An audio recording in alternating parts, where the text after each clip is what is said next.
The latest February jobs report showing losses in the economy in the U.S. Joining us now to give us his insights on this is Michael Busler, economist, public policy analyst, and professor of finance at Stockton University. Michael, really great to talk to you this Friday afternoon. So as you heard, 92,000 job losses in the month of February, the month of February. So, I mean, do you think the labor market is softening right now?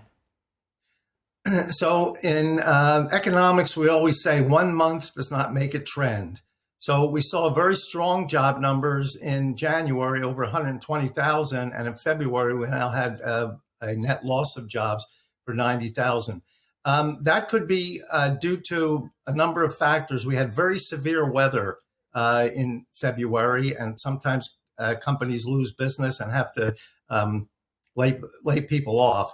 So I wouldn't get too concerned about it for 1 month. If it occurs for another month or so, then we say we have a problem.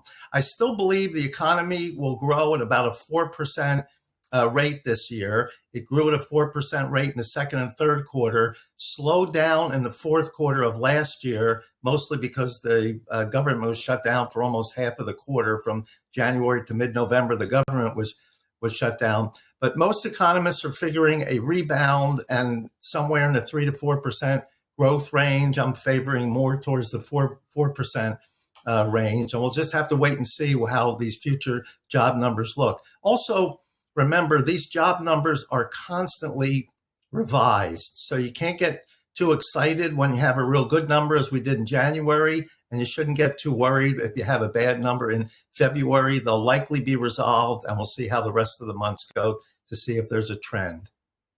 Okay, and I just wanted to add, there were also a number of job strikes in the last month, which may have contributed as well, but those job strikes won't be happening in the month of March, so we'll keep an eye out on that. But just let me get your thoughts on the unemployment rate going up as well. I think it was 4.4%.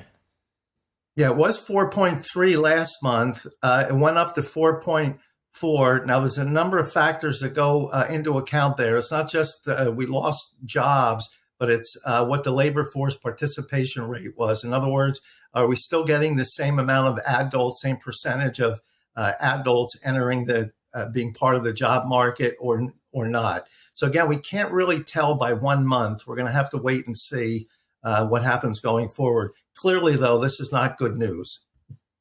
Okay, so moving on from the jobs report, let's talk about President Trump announcing a $20 billion reinsurance program for oil tankers and other maritime traffic going through the Strait of Hormuz. Do you think this is a net benefit for energy going through the strait? Yes. So a large amount of oil flows through the Straits of Hormuz. I don't know if Iran has the capability to shut that down. All of their large naval vessels have been destroyed. They still have a number of smaller ones, these speedboats they have that may be able to do some damage. So oil companies, when they have tankers, they fill it up with oil and they take it to the destination. They have insurance. So should anything happen, the insurance covers any losses. Because it's a war situation, the insurance company said, don't go through there. Even though the U.S. says it's okay, don't go through there. We're still concerned that it's very dangerous and we may lose tankers and we're not going to pay for it if you go through there. So President Trump said we would issue a reinsurance program. So what does that mean? So if the insurance companies' losses get large, the reinsurance company will pay the losses. The idea is to minimize the risk to the insurance companies, so they'll continue to insure the naval vessels and they'll be able to flow through. If they don't go through, it severely restricts the supply of oil. And when you restrict the supply of anything, the price goes up. Already, oil, I think it's approaching $80 a barrel. I didn't look this morning, but it was approaching $80 a barrel. And that's translating into gasoline, in the $3.30, $3.35 a gallon range, which we don't want. So the idea of this reinsurance is to try to keep the Straits of Hormuz open, and knowing that vessels will be insured and insurance companies' loss will be minimized because the federal government, U.S. government, will reinsure.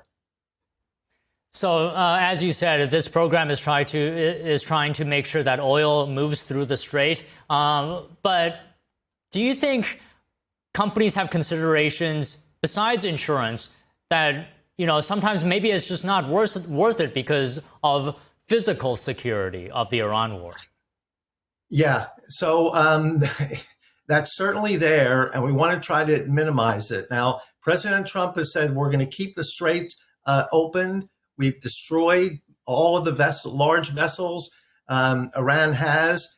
They still have drones. We now have these laser shooting things that'll shoot the drones out that we're starting to use. But the idea is we have to give confidence to these companies so that they don't take that view. There's too much risk. I don't want to take the risk. I'm not sending any oil through. That would cause so much of a disruption in the oil market.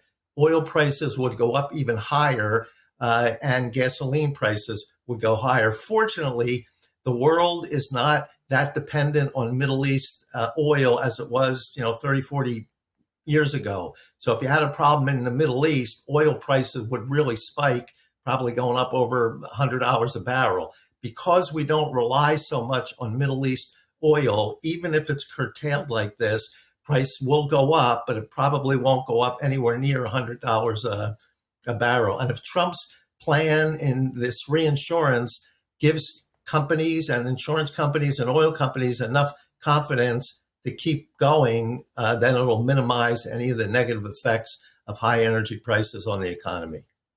So, Michael, are taxpayers on the hook then if payouts do in fact happen to insure these ships? Yeah, anytime the government spends money, remember the government doesn't have any money. All the government has is what they collect in revenue, mostly from individual taxpayers and corporations. So if the government has to spend more money, it's the taxpayers that ultimately have to pay that. Now, Trump will argue, I don't think we're going to have to spend that much on this reinsurance because we'll keep the straits open. Even if we have to spend some, that's going to be less of a burden to us than having the price of oil go up real high and energy prices all around will go high. That will have a very negative impact on the economy and could end up costing hundreds of billions of dollars. So Trump will say it's a cost benefit, and Trump will say it's worth it to reinsure here, even if the taxpayers may be on the hook for some of it. All right, Michael, before we wrap up here, I wanted to talk to you about how this impacts China, because as you know, China is a major customer of Iranian oil. So how is China's economy going to be impacted by this war in Iran? So China gets over half of its energy. I saw one study that said up to 70% of its energy from the Middle East.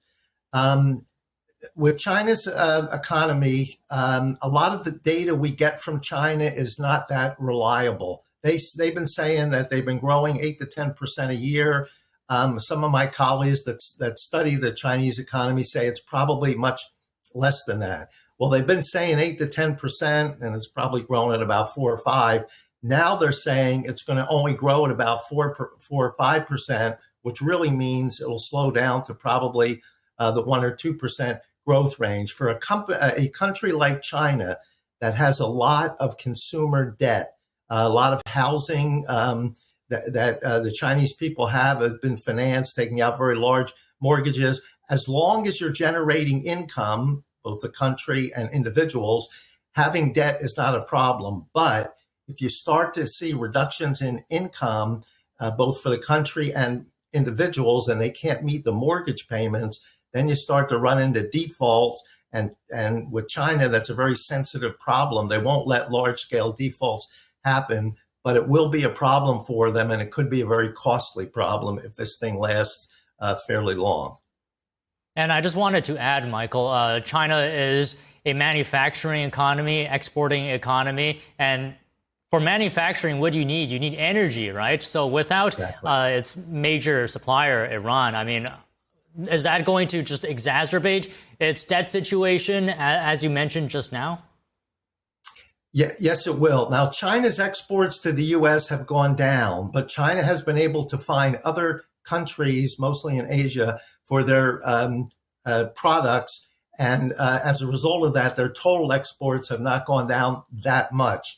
But if energy is cut off, as you point out correctly, to produce goods, you need energy to operate these factories.